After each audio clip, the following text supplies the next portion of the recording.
All right, let's move on to the Dallas Cowboys, a team Mike Zimmer once worked for as defensive coordinator. They are doing what they can to improve their offense. A year after they, in hindsight, shouldn't have let Amari Cooper go via trade to your Cleveland Browns, Myles. Brandin Cooks was acquired via trade. Well-traveled, like Marvin Jones. Cooks now in Dallas, and there's an issue with and a question about how the great receivers coexist. Cooks has been the alpha wherever he's been. CeeDee Lamb is the number one guy currently in Dallas. Brandin Cooks, appearing on the Adam Schefter podcast, said this about CeeDee Lamb. You're talking about a guy that's been electric since the moment he stepped into this league, but you look at last year, what he did to really just go into that mode of a true number one receiver. I've got a lot of respect for him from afar, and I hit him up and said, look, I'm coming in to help. There's no ego. Same thing with Michael Gallup.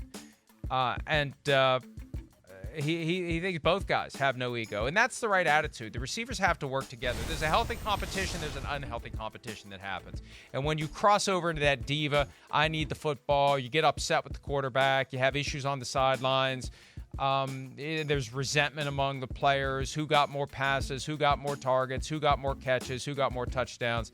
That's a problem. So Cooks is coming in with the right attitude, and he's got to just be thrilled to go from one of the worst teams in the NFL over the past couple of years to a team that's in a position to contend. He's got to be happy coming in there. He's been thrown a lifeline, and he didn't even have to leave the state, and he's still paying 0% income tax. So Cooks has every reason to say all the right things. He's never been a problem anywhere he's been. It really is weird how this guy's been hot potatoed around from team to team when he hasn't been like a Terrell Owens type personality that would give anyone reason to say, we just got to get rid of this guy. It's just kind of happened that every team that's had him has decided at some point we got to move on. Yeah, it is kind of weird. And, I got to know Brandin Cooks a little bit in that 2018 season when he was with the Rams and I was still on the team covering the team.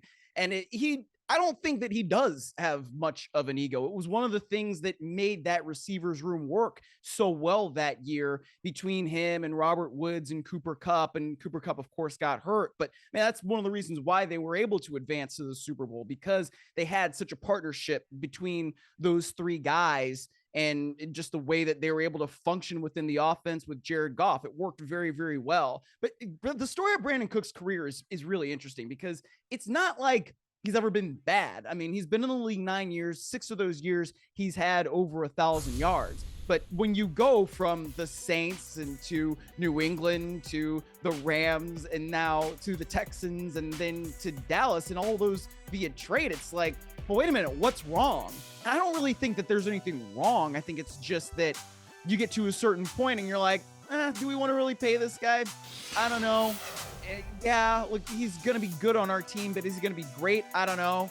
I don't know that Brandin Cooks has ever been dominant, and maybe that's why teams have found ways to move on from him, even though he's good. And I think that he will work well alongside CeeDee Lamb. And I think he does give Dak Prescott a really good second option, right? And, maybe he's a third option if you want to say Michael Gallup is a second. But it's just an odd way to compose a career. But I think Brandin Cooks still has something that he can give the Cowboys and make that offense better.